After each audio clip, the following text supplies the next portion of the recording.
80,000 signatures, showing the strength of public feeling on this issue. But almost a year ago, the Labour Party published its manifesto saying that it would scrap the Legacy Act, yet it has still presented no alternative. Victims are in limbo and veterans are in limbo.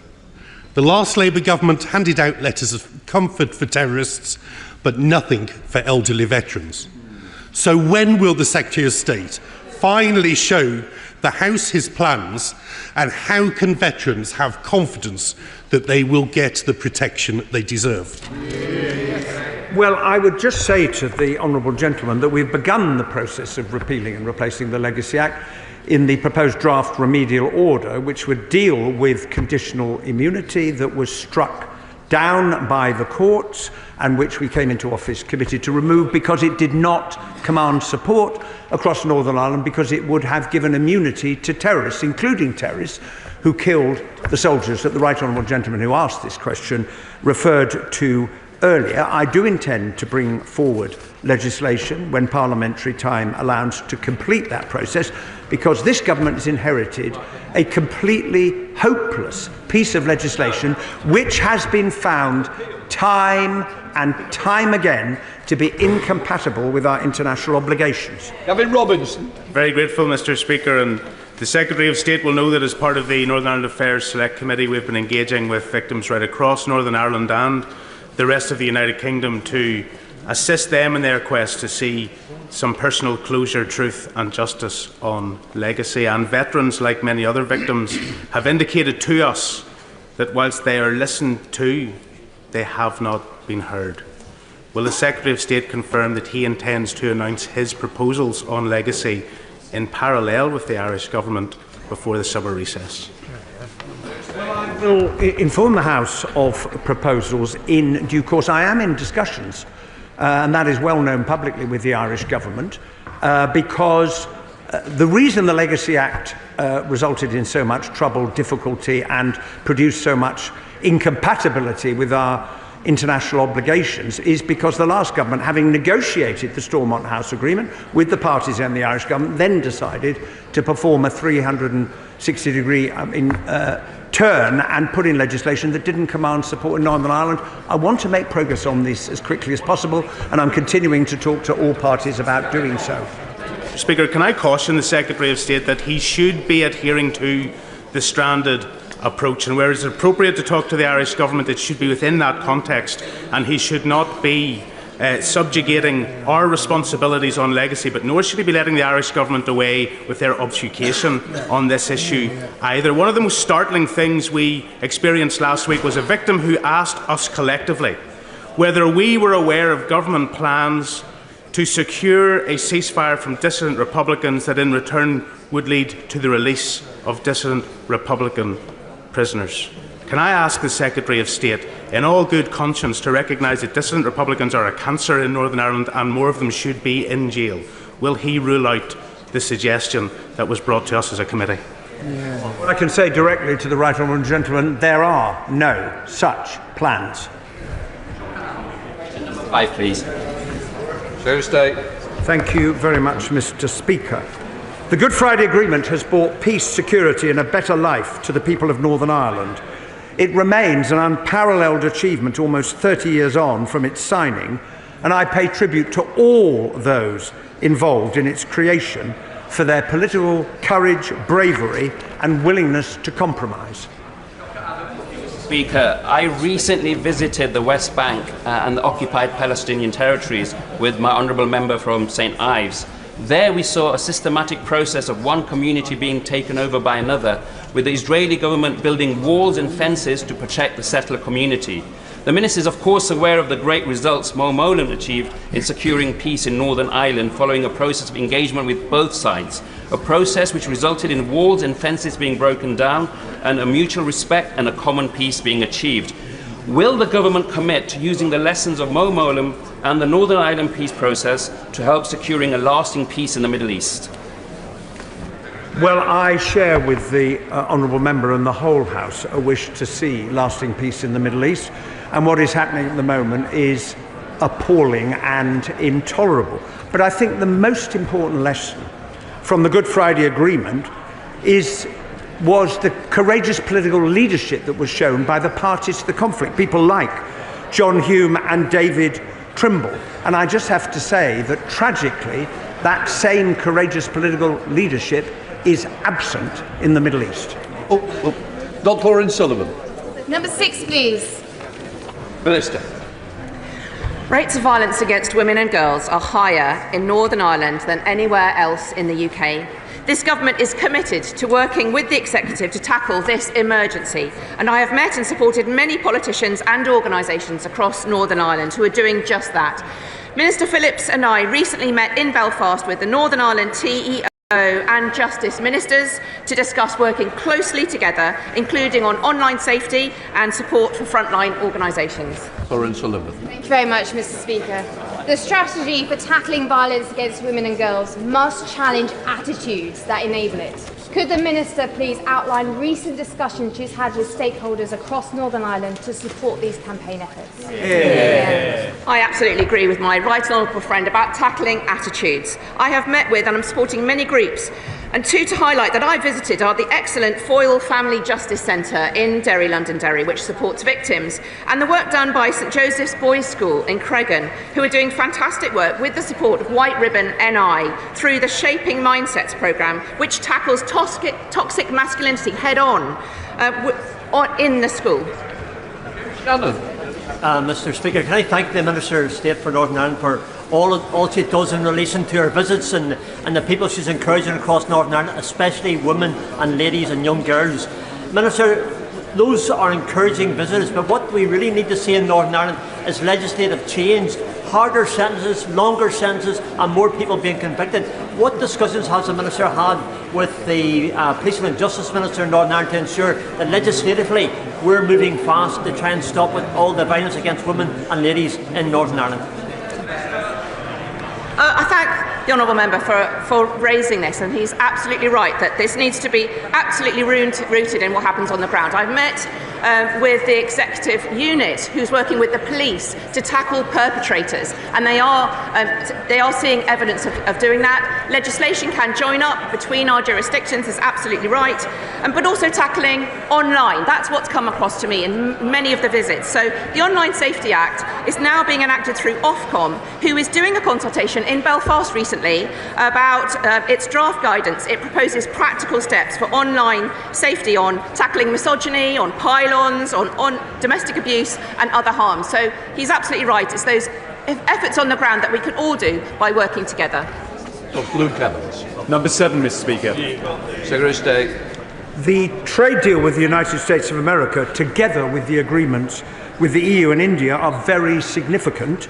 Northern Ireland exporters, including services, technology and farming, will benefit in the same way as other parts of the UK. In particular, the US deal is a major opportunity for Northern Ireland farmers to sell their high-quality beef to a US market of over 300 million people. Dr. Luke Evans. I'm grateful to the Secretary of State for his answer, but there seems to be wildly different interpretations of what this means for Northern Ireland. So could the Secretary of State clarify what it means for imports and exports being treated under these deals when it comes to the impact of the EU tariffs? And was this explicitly discussed at the EU-UK summit? Well, the honourable gentleman is right to point out that in the event of there being EU retaliatory tariffs directed at the United States of America, it would have an impact in Northern Ireland because of its dual market access. I can write further to him with details about how precisely it works. It depends partly on whether there is less or more than a 3% difference between the tariff in the EU and the tariff that applies in the UK. Mr. Secretary of State.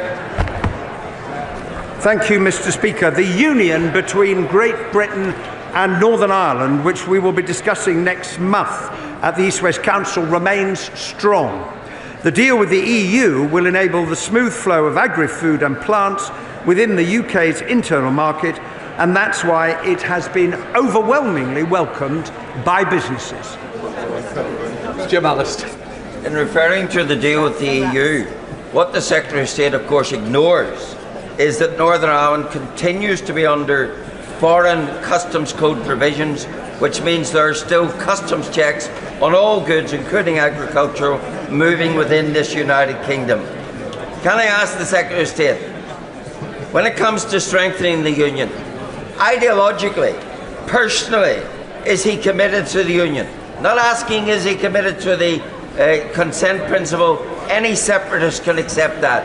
Is he personally and ideologically a unionist?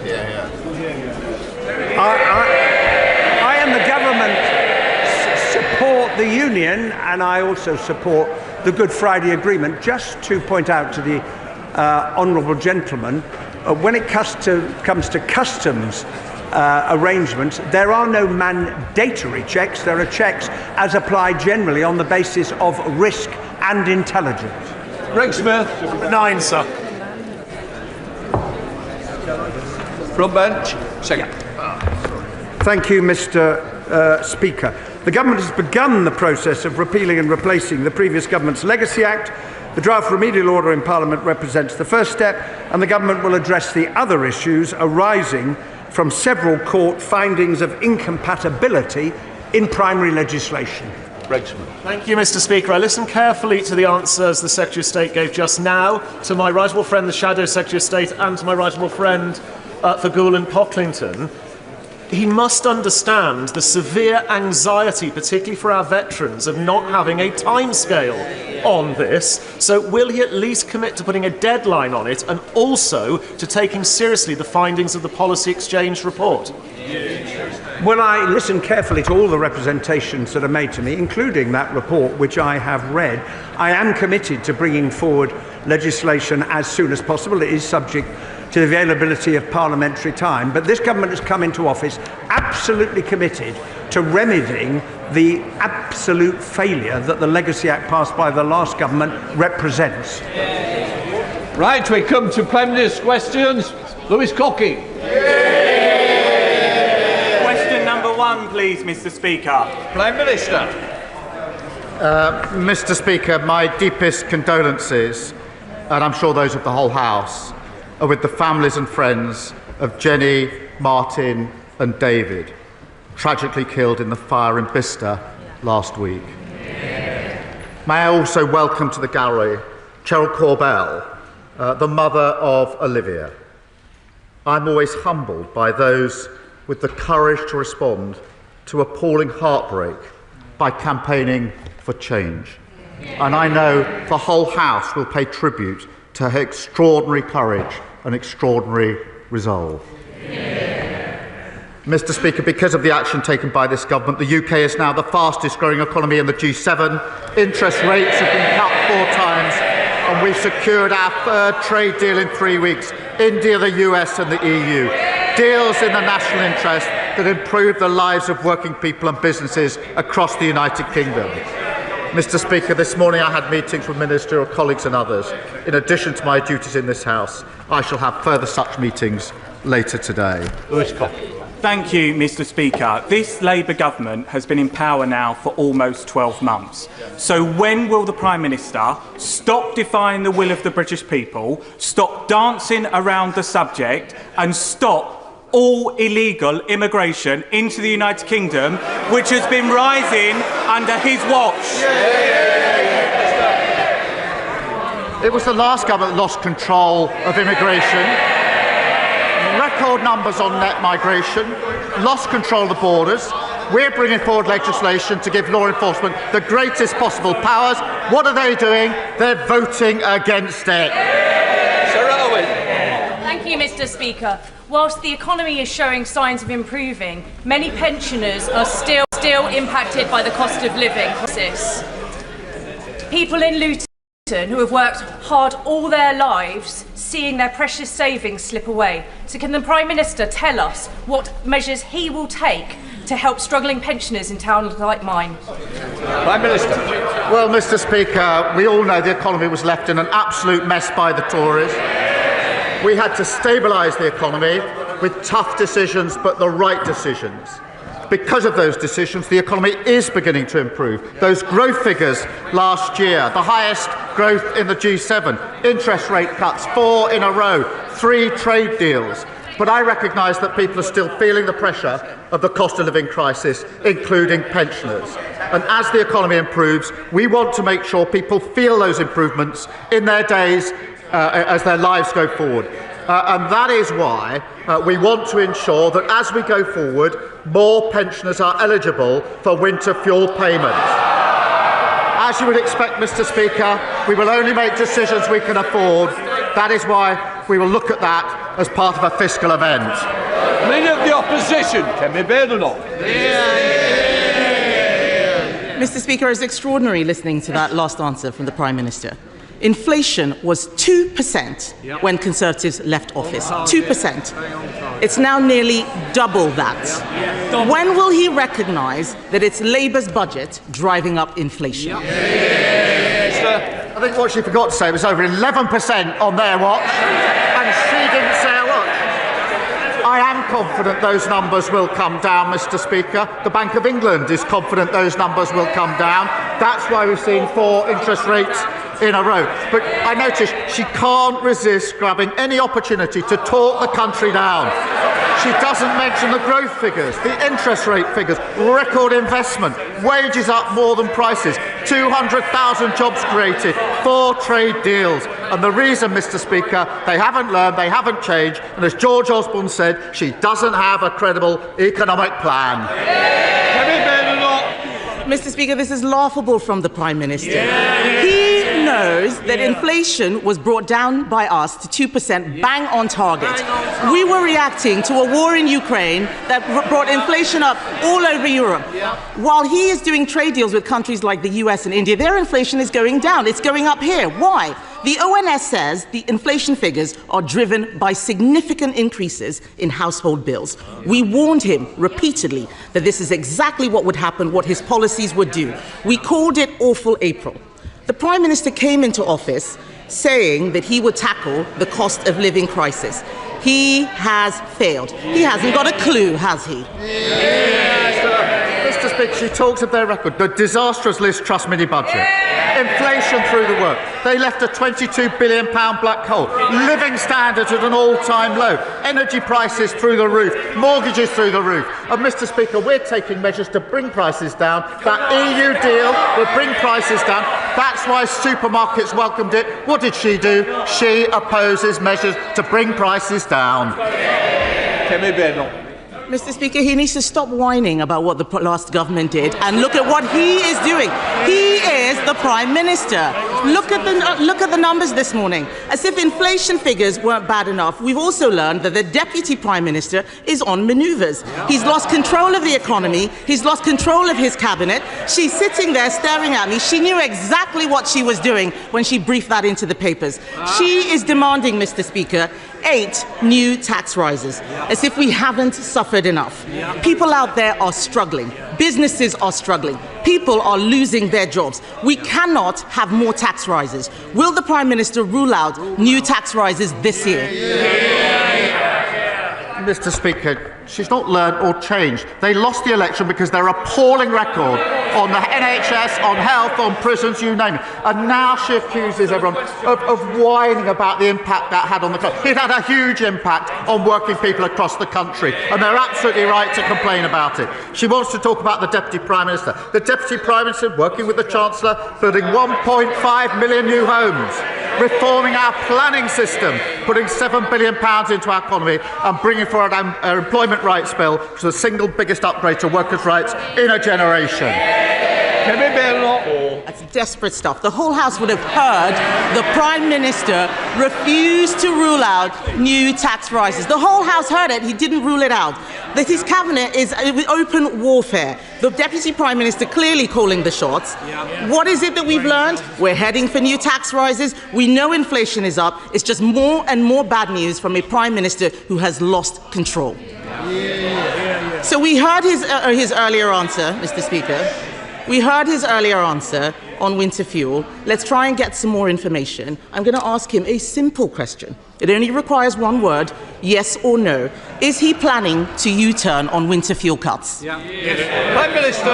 Mr. Speaker, I made clear in my earlier answer that as the economy improves, we want to take measures that will impact on people's lives, and therefore we will look at the threshold, but that will have to be part of a fiscal event. But, Mr. Speaker, they lost control of every element of the economy, of prisons, the borders, the NHS, you name it. And now she's lost control of her party. They are sliding into oblivion. They will have to trade on their past, Mr. Speaker, because that's all they've got. Kemi Badenoch. Speaker, I made it really easy for the Prime Minister. Just a simple question, yes or no, and he could not answer.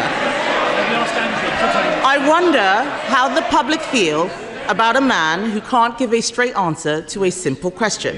And you look at all of them behind him, all of them cheering, when this inevitable U-turn on winter fuel comes, and it will, from a desperate Prime Minister, what will he say to the 348 MPs who went over the top and voted for the winter fuel cut last September?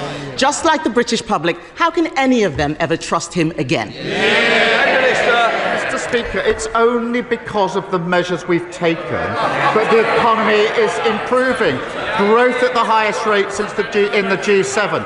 4 interest rate cuts, 3 trade deals because countries want to trade with this country because of the decisions that we've made. All of those decisions opposed by the party opposite. They've learned absolutely nothing and they're going absolutely nowhere. Mr. Speaker, this is a Prime Minister who says he's taking measures.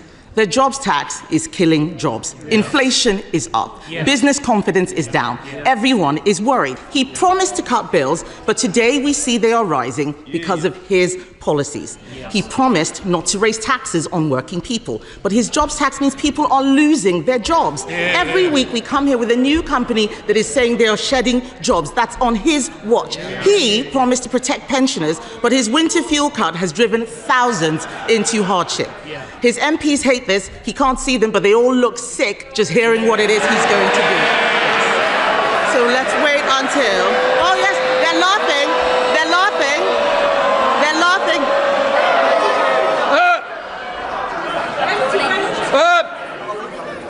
I expect better from whips. And boys on at the back, I've got my eye on you. Kemi Badenoch. Mr. Speaker. Mr. Speaker. Order. Order, sorry.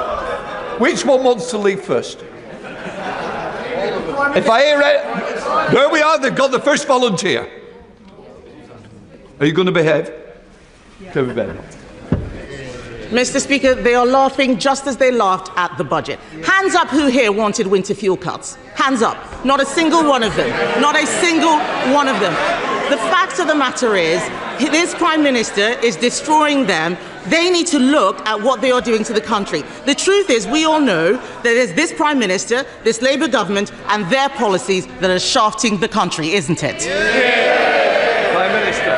Mr. Speaker, they look in pretty good form to me, and there's lots of them. Mr. Speaker, she talks about business confidence. Yesterday I didn't have time to read out the list of all the businesses that have come out in support of our EU deal. Mr. Speaker, I don't have time today. It's a long list. I went immediately to Lidl and spoke to the staff in Lidl. They're delighted with the deal we put forward yesterday. Business like the work we're doing. It's giving them confidence in the EU deal. She's opposed to each and every measure. Louise Jones. Thank you, Mr. Speaker. I recently visited Barrow Hill Primary School in my constituency of North East Derbyshire, a school in receipt of a new free breakfast club. The team there are doing a fantastic job, but challenges still remain. What more can we do as a government to support both them and local parents to give the children of Barrow Hill the start in life that they deserve? Well, I thank my honourable friend, and we are united by a shared focus on creating better life chances for our children. And I'm delighted to hear her constituents are already benefiting. Thanks to our plan for change, we'll deliver free breakfast clubs in every primary school in England. And I'm determined to support parents to give every child the best start in life. And that's why we're rolling out free childcare, expanding the first 300 school-based nurseries and delivering more family hubs. Sir Ed David, the leader of the Liberal Democrats. Thank you, Mr. Speaker. Can I associate myself with the Prime Minister's remarks about the terrible fire in Bicester last Thursday? I know from my honourable friend, the member for Bicester and Woodstock, how deeply the close-knit community there has been affected by this tragedy. And firefighters Martin Sadler and Jenny Logan were true heroes, as was Dave Chester. And I hope the full prayers and thoughts of the House are with their loved ones and with the 2 firefighters still in hospital. Mr. Speaker, the Prime Minister has rightly said that his new trade deals will give a much-needed boost to economic growth and thus to the public finances. So will the Prime Minister make sure that struggling families and pensioners see the benefits of the growth? He teased the House with his first answer to his honourable friend, the member for Luton North. So will he commit now to reversing his cuts to the winter fuel payment in full? Mr. Speaker, firstly, can I just thank him for his comments about the Bicester tragedy. And it's very important that in a moment like this, the House does come together. And we are taking measures, obviously, to help with the cost of living crisis. And that's why the EU deal yesterday was so important, because the impact it will have on prices, particularly in supermarkets, directly affecting those who are affected by the cost of living crisis. Mr. Speaker, what I said before was this, that the economy is beginning to improve. People are still feeling the pressure. That's why we're taking the measures that we are. That's why we're striking the trade deals that we are striking. As that improves, I do want people to feel the benefit of the measures that we are taking. And that is why I want to ensure that more pensioners are eligible for winter fuel. It is important that, as you'd expect, that we are clear we can afford the decisions we're making, and that's why it will now be looked at a fiscal event. Sir Ed David.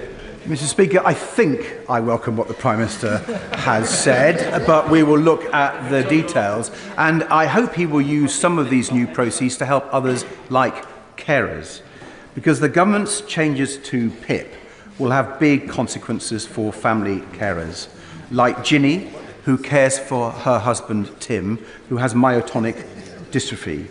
Ginny holds her husband's hand to keep him steady as he walks. He falls frequently and chokes on his food. Ginny is the sole earner in the family. She works part-time on top of caring for Tim. But she's calculated that under the government's cuts, her family will lose £12,000 a year.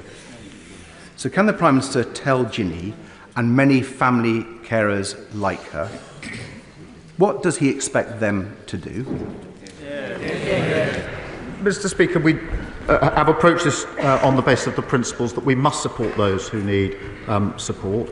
On the question of getting people into work, that we should support people into work where they can work, and of course, where they can work, they should. But it is undeniably the case that the current arrangements don't work and need to be reformed. And that's why we're bringing forward reform, necessary reform, to ensure the system works better. And Elise Mitchell. Mr. Speaker, yesterday in this place, I read the victim impact statement Cheryl Corbell never got to say to her daughter's killer, Thomas Cashman, because he refused to face her in court. I made up Olivia's Law past second reading, but until it gets royal assent, criminals can still not show up and deny victims justice. So will the Prime Minister commit to making sure Olivia's Law becomes law as fast as possible? Yeah. Prime Minister.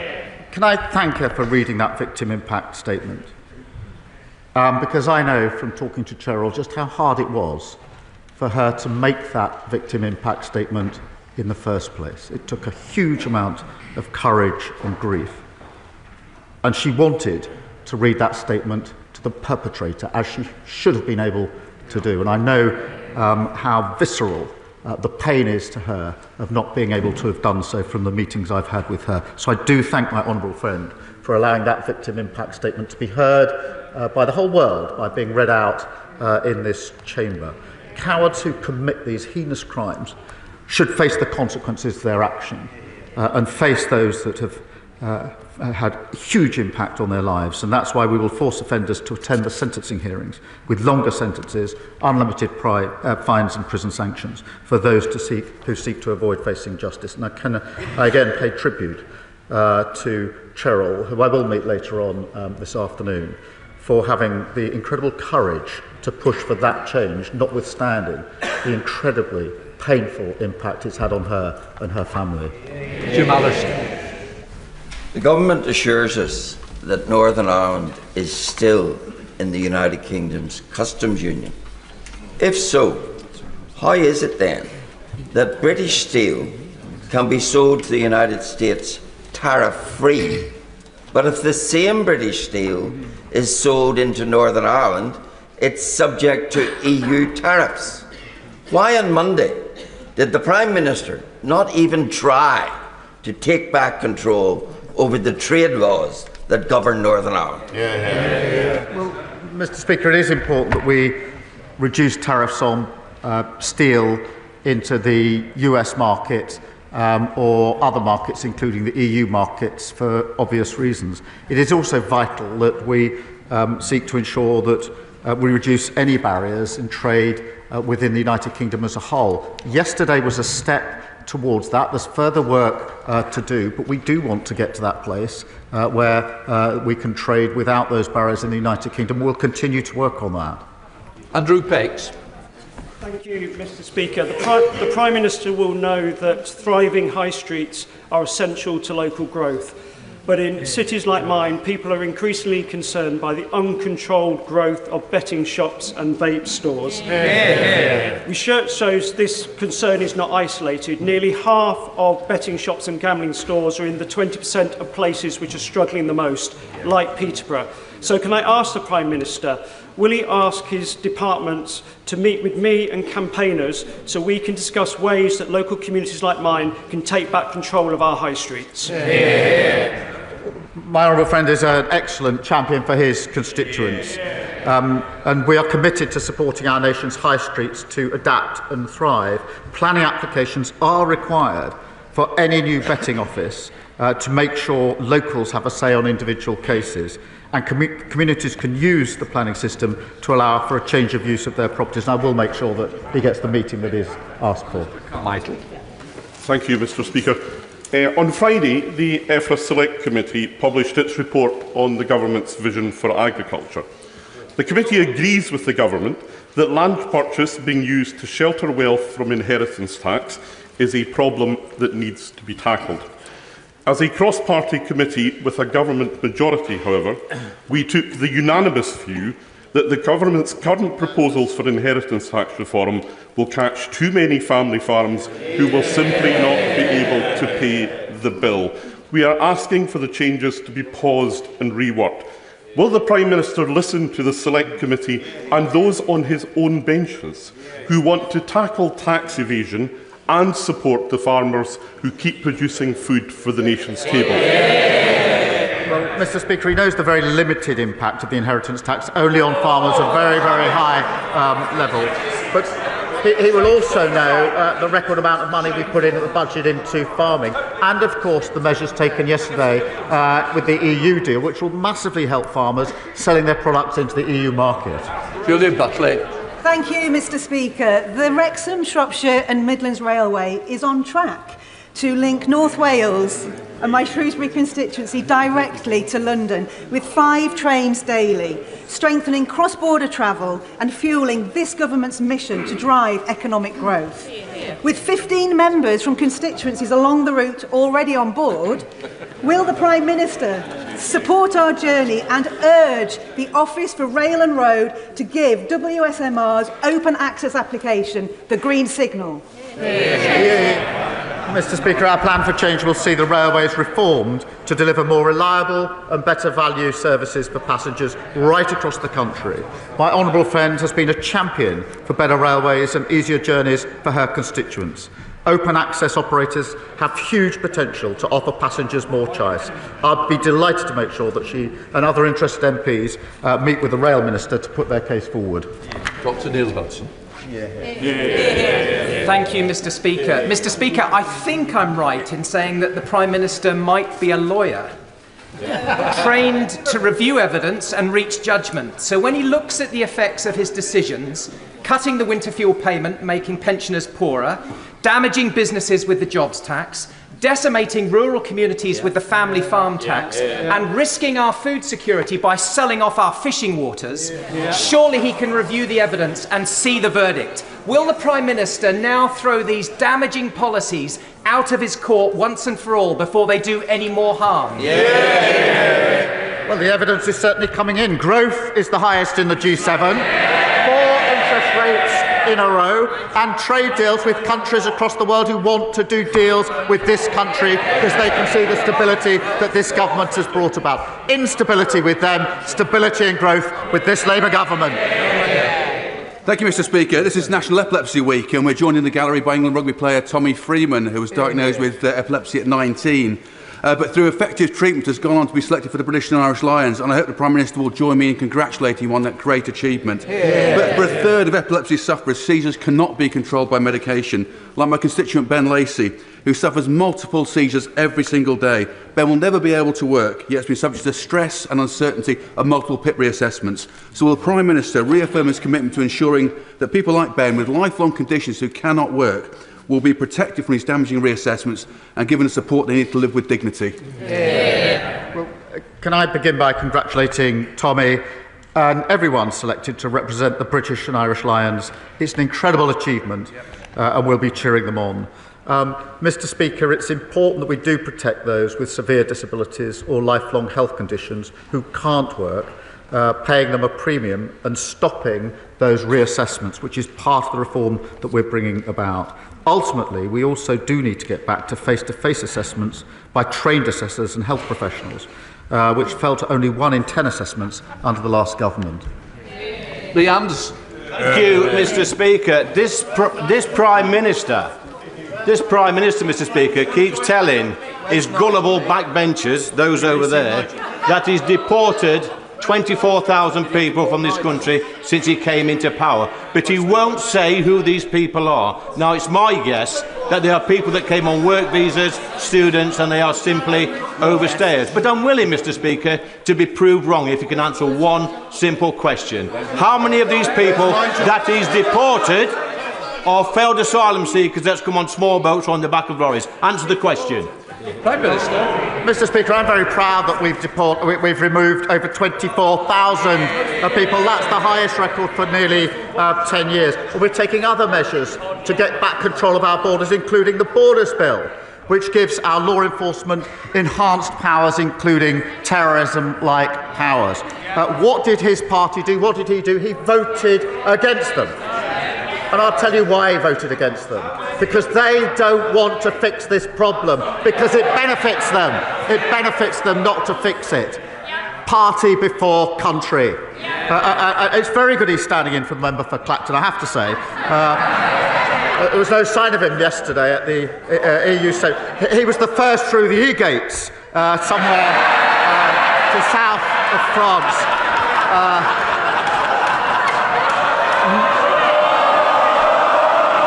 Nice work if you can get it. Christine Sullivan. Thank you, Mr. Speaker. I welcome the government's investment of £680 million into mental health support. Meanwhile, in Scotland, many children in my constituency of Bathgate and Linlithgow are stuck on an NHS Lothian neurodevelopmental waiting list, which was only recently seeing patients referred in March 2022. This delay can lead to poor mental health, with children ending up on a CAMHS waiting list too.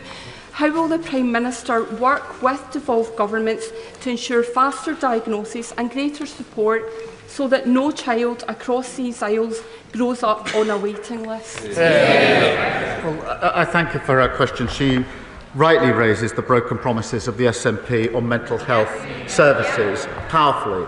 It is important, and we will have positive discussion with devolved governments to work on addressing mental health waiting times. But look, the SNP promised to invest in frontline mental health services, then cut them by £54 million in real terms this year.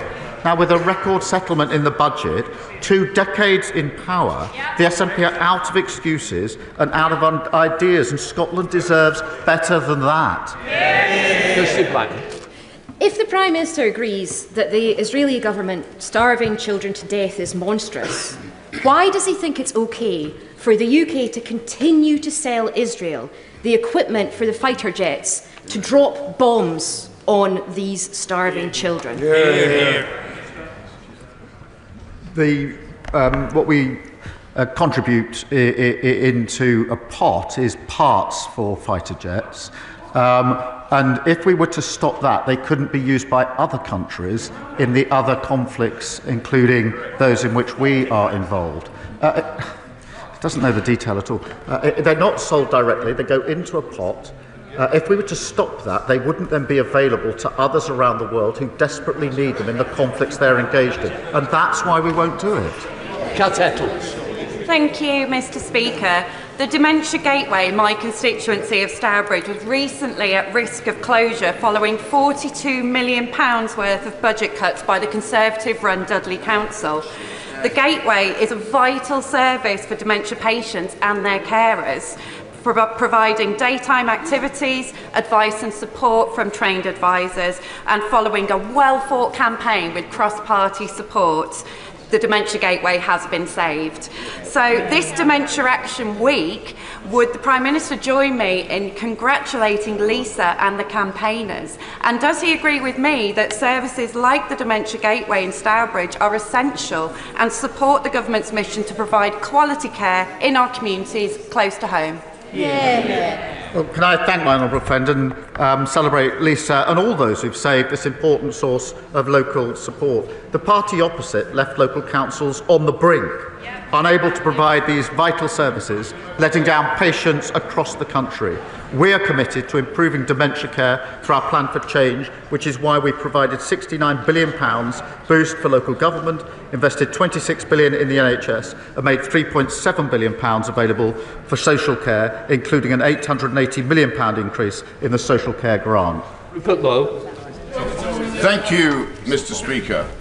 Does the Prime Minister agree that imprisoning Lucy Connolly, a young mother with a 12-year-old daughter, for one foolish social media post, soon deleted, is clearly not an efficient or fair use of prison?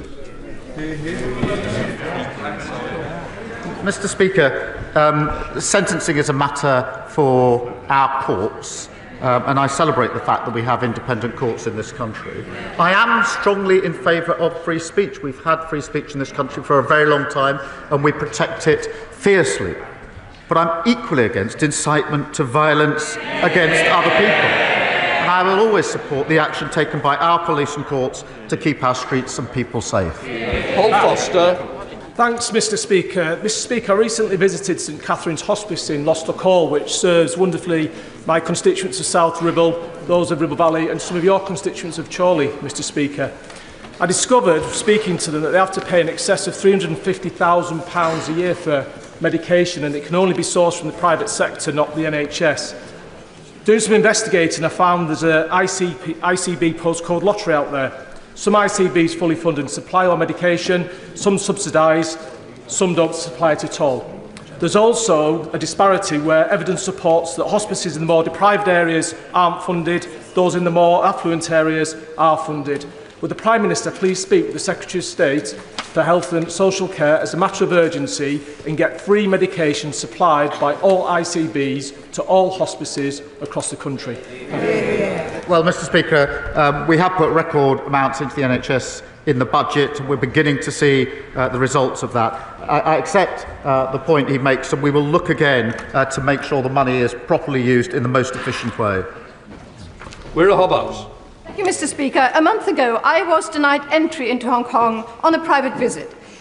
At the absence of any explanation, this seems to hint at a hidden blacklist aimed to silence any MP who speaks up against human rights abuses from the Chinese government. Many of us from any political party. Does he agree with me that this is an attack on all of us? And will he personally seek reassurances from the Hong Kong authorities that no British parliamentarian will be denied entry in this way again. Well, can I thank her? Her experience is deeply concerning, and I know it must have affected her. I think she was hoping to see and later saw her grandchild, but it must have impacted on her, and it is deeply concerning. We need to recognise that. Ministers have raised it, including the Foreign Secretary, on numerous occasions with their counterparts both in China and Hong Kong, preventing UK citizens, including members of Parliament, from entering Hong Kong without justification, or for simply expressing their views, is completely unacceptable, and it will only undermine Hong Kong's international reputation and the relationship that we have with them. And so we will continue to raise it. John MacDonald. Mr. Speaker, you will know that I've raised on several occasions in the House the case of Alaa Abdel Fattah, the British-Egyptian human rights campaigner, who for several years now, many years now, has been imprisoned in Egypt, and whose mother, Layla, went on a 100-day hunger strike. I want to thank the Prime Minister for fulfilling his promise to contact the President Sisi of Egypt to secure Alaa's release, but unfortunately months on now, and Alaa remains in prison, and Layla this week has started her hunger strike again. Could I appeal to him to speak directly again to President Sisi to secure Alaa's release? Well, can I thank him for raising this, not just today, but on the many occasions that he has. It is incredibly important that we do everything we can in this case. I have met Layla and given her my commitment to do everything I possibly can. I have had a number of contacts myself, but I'm not going to stop doing everything within my power to secure release. Thank you very much, Mr. Speaker. Would the Prime Minister join me in welcoming my constituent Teddy, who is 6 years old, and with his mum Laura, who've come to see us today at Prime Minister's Questions. Teddy is a self-professed eco-warrior on a mission to change the world. He started out by saving thousands of plastic chocolate and sweet tubs from landfill because they're not currently recyclable. Will the Prime Minister commit to ask his Minister for Local Government to meet with Teddy and myself to discuss how we make these tubs recyclable? And does he agree with me that no matter how small you are never too little to make a big difference? Well, can I welcome Teddy on my behalf and on behalf, I think, of the whole House. It is really incredible that Teddy has done so much already and is in the gallery somewhere.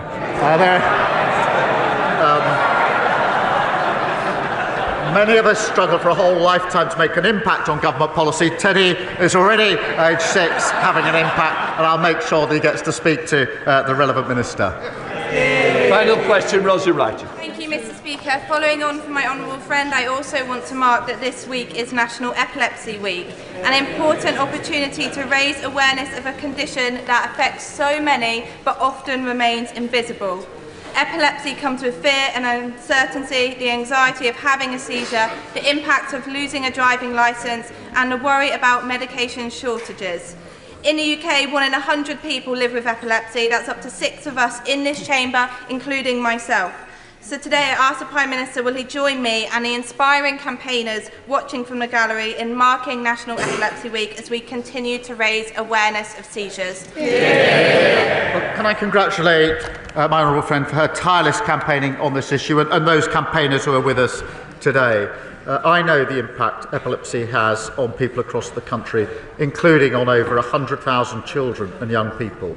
We are committed to improving care for people with neurological conditions and setting up UK-wide Neuroforum to improve treatment and care for those with such conditions. That completes Prime Minister's questions. Point of order.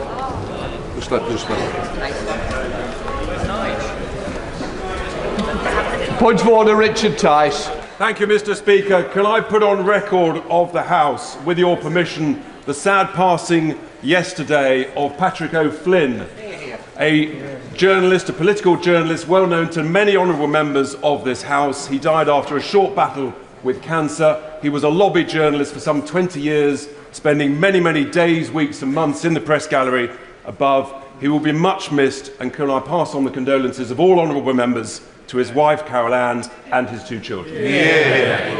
Can I say I'm grateful to the honourable member for his point of order. Patrick was a long-serving and well-respected member of the lobby. I'm sure the whole House will wish to join me in sending our condolences to his family for somebody who was taken so young. Point of order, Kirsty. Thank you, Mr. Speaker. Mr. Speaker, I'm seeking your guidance on how I get a response from the Department for Work and Pensions. I've written to the Secretary of State in relation to one of my constituents who was told by a first-tier tribunal that DWP must pay him, backdated to January 2020. We've been chasing the department for over a month for a response. This tribunal decision was in February. Can he advise how we can get a response? I think the Honourable Lady knows exactly what she's going to do next. But I would say she's certainly put on the record. I hope the bench has heard. I do find it pretty appalling that government departments aren't answering all members of all political parties on time to their correspondence. Because in the end, the backbenchers are answerable to their constituents. And if they can't get the reply from departments, they're letting down the members. So I hope they are listening and answering as we speak. Right. Let us move on to 10-minute rule motion. Slightly clear a little.